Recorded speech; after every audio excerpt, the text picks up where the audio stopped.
What is your name? Balinder Singh. The fight is about whether he, as a Sikh, is going to be allowed to wear his turban in India. Or he, as a Sikh, is going to be allowed to wear a kada in India.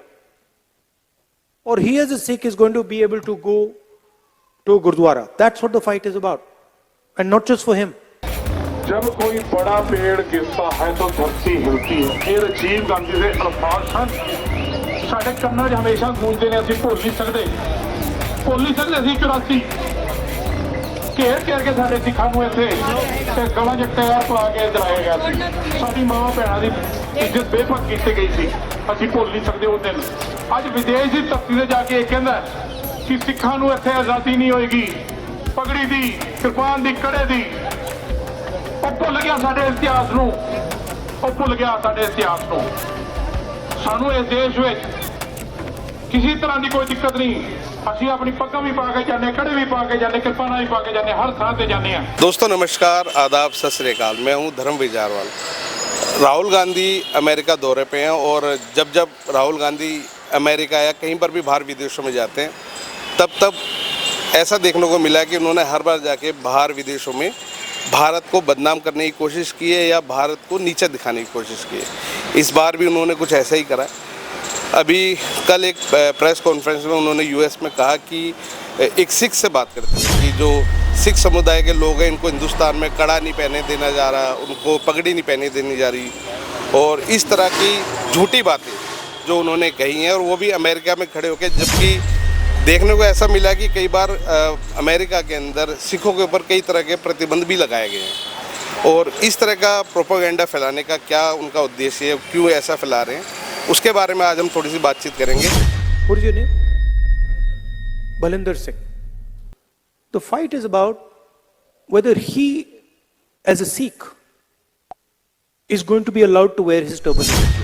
दोस्तों हमारे साथ मौजूद है रमनजोत सिंह मीता जी जो कि गुरुद्वारा प्रबंधक committee के एक सदस्य भी हैं और अभी फ़िलहाल भारतीय जनता पार्टी के अंदर एक सक्रिय कार्यकर्ता है और दिल्ली के राजनीति को लेकर इनकी बहुत अच्छी पकड़ भी है, युवा भी हैं और सबसे बड़ी बात यह है कि जो जिस तरीके की घटनाएं दिल्ली के अंदर होती हैं, दिल्ली देश की राजधानी है और यहाँ पे जिस तरह की घटनाएं घटित हो रही हैं राजनीति को लेके उनके ऊपर इनका काफ़ी ध्यान रहता है और इन चीज़ों पे आज हम लोग चर्चा करते हैं। रमन जी सबसे पहले तो बहुत बहुत स्वागत है आपका हमारे चैनल पर। धन्यवाद जी, आप हमेशा अपने चैनल पर आकर अपनी आवाज़ बुलंद करने का मौका देते हो, इश्यूज़ पर बात करने का मौका देते हो। आपका भी और आपकी ऑडियंस का भी तहे दिल से धन्यवाद। राहुल गांधी अमेरिका गए हुए हैं और जब जब राहुल गांधी कहीं पर भी विदेश दौरे में जाते हैं तो ये अक्सर ऐसा देखने को मिला है कि उन्होंने भारत को या तो नीचा दिखाने की कोशिश की है या कुछ ना कुछ ऐसी बातें बोल देते हैं जो एक राजनीति से बिल्कुल हटके होती है, कहीं ना कहीं भारत को नीचा दिखाने की कोशिश करते हैं और इन बातों को लेके हर बार मीडिया उनको कटघरे में खड़ा करता है। अभी उन्होंने कल एक प्रेस कॉन्फ्रेंस में कहा कि जितने भी सिख जो भारत में रह रहे हैं वो कड़ा नहीं पहन सकते, वो पगड़ी नहीं पहन सकते, उनको पगड़ी पहनने नहीं दे रही यहाँ की सरकार, मौजूदा सरकार मैं मतलब नरेंद्र मोदी जी की सरकार। तो इनको लेके क्या आपका कहना? वैसे तो मतलब पूरी दुनिया जानती है ये बात कितनी सच्ची कितनी झूठी है, आपकी अपनी क्या राय है इसमें? सर मेरी राय वो राय है जो मेरे को लगता है इस देश से प्रेम करने वाले हर सिख बंधु की राय है। आज राहुल गांधी जी बाहर जाकर जो भाषण दे रहे हैं, पहले तो हमें लगता था कि मंद बुद्धि है, ठीक है, बालक बुद्धि जो मोदी जी भी और पूरा देश ही कहता है, अकेले भाजपा नहीं, अकेले मोदी जी नहीं, पूरा देश ही जानता है अच्छे से कि ये मंद बुद्धि बालक हैं, ठीक है। और सबसे पहले तो ये अपने आप को युवा कहते हैं, मेरे को नहीं पता 50 साल का 60 साल का कौन सा युवा होता है, ठीक है। अब जब इनकी बातों पर आते हैं ना, जो इनके बयानों पर आते हैं, ये हमेशा से ऐसे कंट्रोवर्शियल बयान देते हैं क्योंकि इनकी ना नॉलेज ही ज़ीरो है। इनको जो हिंदी में लिख के या इंग्लिश में लिख के दिया जाता है उनकी जितनी इनको समझ रह जाती है ये उतना सिर्फ बोल देते हैं। प्लान्ड होता सब कुछ इनका, इंटरव्यू वगैरह सब कुछ। अब उसमें ये अपना तड़का जब भी जोड़ने की कोशिश करते हैं, नॉलेज ज़ीरो होने की वजह से ये बिल्कुल ही डेड कर देते हैं अपनी उस चीज़ को, उस इंटरव्यू को। मेरे को लगता है जो लोग सामने बैठ के देख रहे हैं, जो इंटरव्यूअर है जो इंटरव्यू लेता है, उनको भी शर्मसार होना पड़ता है इनके ऐसे बयानों की वजह से। आज जो इन्होंने अंतर्राष्ट्रीय स्तर पर, क्योंकि अमेरिका एक ऐसा देश है जिस पर पूरी दुनिया की निगाह बनी रहती है, ठीक है, उस अंतर्राष्ट्रीय स्तर पर जाकर आप ऐसे घटिया बयान दोगे। और जबकि इंडिया में भी, भारत में भी आपका जो एक इंडिया अलायंस है उसने आपको नेता विपक्ष चुन रखा, उसके बावजूद भी आप ये बयान देते हो। इनको ये भूल जाते हैं जिस पगड़ी के बारे में बात कर रहे हैं, जिन सिखों के बारे में बात कर रहे हैं, उन्हीं सिखों ने पंजाब से इनके एमपी जिता के भेजे हैं। वो पगड़ी वाले एमपी ही जीत कर आए हैं। और मैं कांग्रेस पार्टी के साथ साथ इनके हर उस चमचे को एक चीज़ याद दिला दूं कि आज देश की सरहद पर, चाहे वो पंजाब बॉर्डर है, चाहे वो कोई और बॉर्डर है, हर सरहद पर आपको कोई ना कोई सिख बटालियन या सिख भाई जरूर तैनात मिलेगा, जिन्होंने अपने सर पर अपनी दस्तार पगड़ी सजा रखी है, गुरुओं का मान सजा रखा है।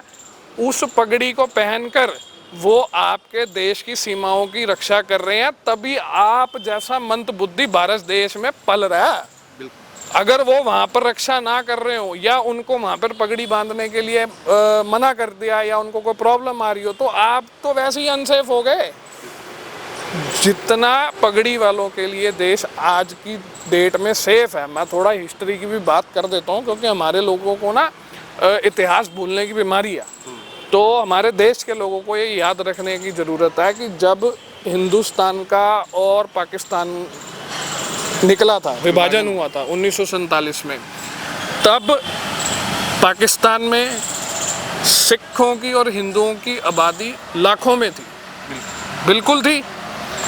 आज की डेट में अगर आप गूगल कर भी देखोगे ना, तो चंद हज़ार सिख रह गए हैं या चंद हज़ार हिंदू रह गए हैं। नहीं तो कईयों को कन्वर्ट कर दिया, कईयों की बहू बेटियों को उठा कर ले गए, कईयों के साथ हर तरह का दुष्कर्म करा, हर तरह की प्रॉब्लम्स क्रिएट करी, और उनको प्रॉब्लम्स क्रिएट कर करके मजबूर कर दिया कि वो कन्वर्ट हो। देखिए ये बातें ना, ये इतिहास की बातें हैं। और दूसरी तरफ हमारा वो देश है जिसमें जब से 2014 से हमारे प्रधानमंत्री जी गद्दी पर बैठे हैं, उस समय से लेकर आज तक के कार्यों की बात कर लेता हूँ। हमारे बड़े भाई सरदार मनजिंदर सिंह सिरसा जी, उनकी अगुवाई में सिख कौम के जो मसले हल हुए हैं। मैंने अभी रिसेंटली जब मेंबर पार्लियामेंट के इलेक्शन चल रहे थे, मेरे को किसी ने ना एक इंटरव्यू में सवाल करा था कि जी इनके बीजेपी में आने से सिखों का कैसे फ़ायदा होता है। मैं कहा जी देखो, सबसे पहले तो हमारे बड़े भाई साहब एक ऐसे लीडर हैं जो अपना स्वार्थ बाद में रखते हैं, सिखों का और कम्युनिटी का स्वार्थ पहले रखते हैं। जिसका एग्जाम्पल सबसे पहले ये मिला कि जब उन्होंने गुरु तेग बहादुर साहब जी के 400 साला प्रकाश दिहाड़े को मनाने की बात करी, ठीक है, तो उसको भारत सरकार ने मंजूरी दी। 2 दिन का प्रोग्राम उस लाल किले पर हुआ। 9वें गुरु तेग बहादुर साहब जी की शहादत को नमन करा उन्होंने, उस स्थान पर नमन करा जिस स्थान से कभी उनके शहीदी का फरमान सुनाया गया था मुगलों द्वारा। और वो जगह कौन सी है? वो है लाल किला, वो जगह लाल किला। अब उस जगह पर 400वां प्रकाश पर्व श्री गुरु तेग बहादुर साहब जी का 2 दिन के कार्यक्रम में मनाया जाता है। और वहाँ पर आके देश के गृह मंत्री, देश के प्रधानमंत्री, अनेकों एमपी, अनेकों और लीडर आकर नतमस्तक होते हैं। गुरु साहब के, गुरु ग्रंथ साहब जी के आकर चरण पढ़ते हैं और उसी लाल किले पर खड़े होकर सिखों का जो इतिहास है, गौरवमय इतिहास है, उसको एक्नॉलेज भी करते हैं कि जी ये देश ना होता अगर सिखों का पिता दशमेश ना होता। ठीक है, इन चीज़ों के बारे में ना हमारे लोगों को दोबारा से याद करना पड़ता है।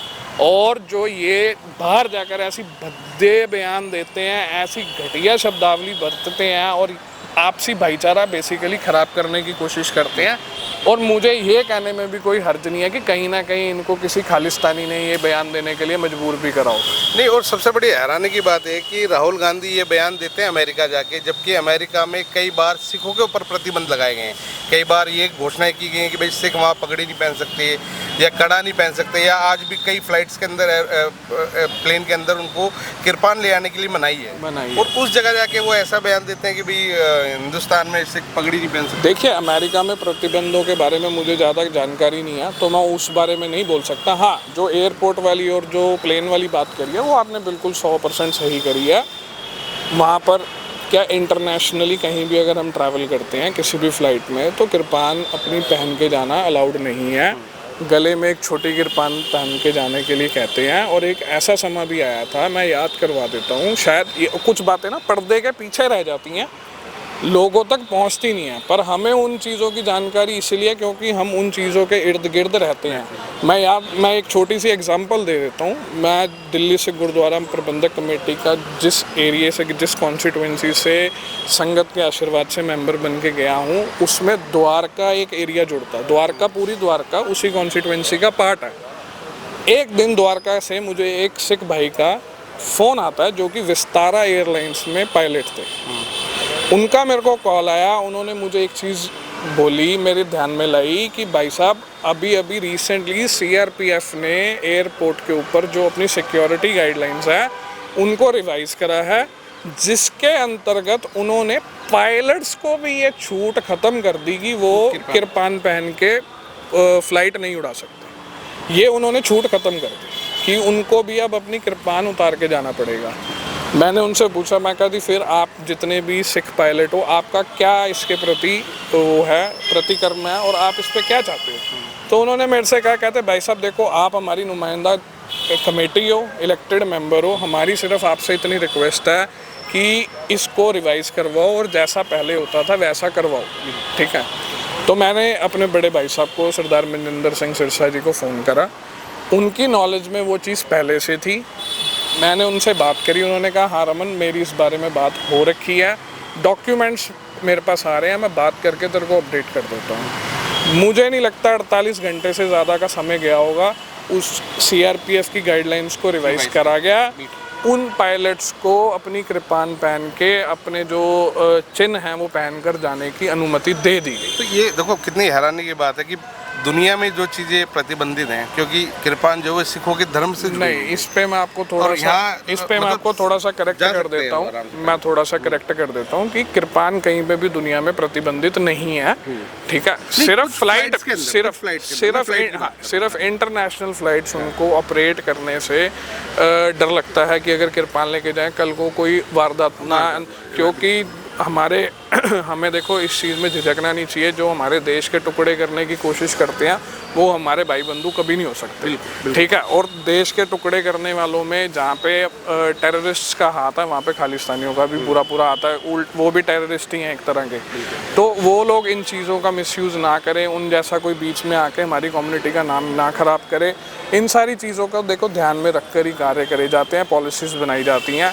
हालांकि किरपान कहीं पर किसी वजह से कोई बैन नहीं, सिर्फ फ्लाइट में बैन है। अब फ्लाइट में बैन है, वो सिर्फ किरपान नहीं, वो आप नेल कटर भी लेके जाते हो वो भी बैन है। कोई भी शार्प ऑब्जेक्ट हिंदुस्तान में सिख फ्लाइट में जा सकता है, वो भी किरपान के साथ। बिल्कुल जा सकता है जी। डोमेस्टिक फ्लाइट्स में हम खुद जाते हैं, हमारे भाई जाते हैं, हमारे जो गुरु घर के ग्रंथी हैं, जो सिंह हैं, वो सब जाते हैं। डोमेस्टिक फ्लाइट्स में कोई रोक टोक नहीं है। ये जवाब है आज हमारे राहुल गांधी जी को कि फ्लाइट में हिंदुस्तान में भी सिख किरपान के साथ चल सकते हैं। और मेरे ख्याल से शायद जो ये बात इन्होंने बोली है वो क्या सोच समझ के बोली है, या उनको लिख के ये दिया गया था, या वही जो रमन जी ने बात बोली कि हो सकता है किसी खालिस्तानी के दबाव में उन्होंने ये बात बोली हो। बिल्कुल। तो मेरा कहना ये है कि जो राहुल गांधी हैं वो एक नेशनल पार्टी के लीडर हैं और सांसद हैं, नेता प्रतिपक्ष हैं। इतनी बड़ी पद पे होने के बाद मुझे नहीं लगता कि ऐसे बेतुके बयान उनको देने चाहिए, और अगर दे दिए हैं तो मुझे लगता है कि कहीं ना कहीं उनको समाज से और हमारे देश की सरकारों से माफ़ी भी मांगनी चाहिए। दोस्तों, इनसे जुड़ी तमाम खबरें हम आप तक पहुंचाते रहेंगे। हमारे साथ मौजूद थे रमनजीत सिंह जी और मैं हूं धर्मवीर जारवाल। राहुल गांधी से जुड़ी तमाम खबरें हम अपने चैनल तक आप तक पहुँचाते रहेंगे। बने रहे हमारे साथ। धन्यवाद। धन्यवाद।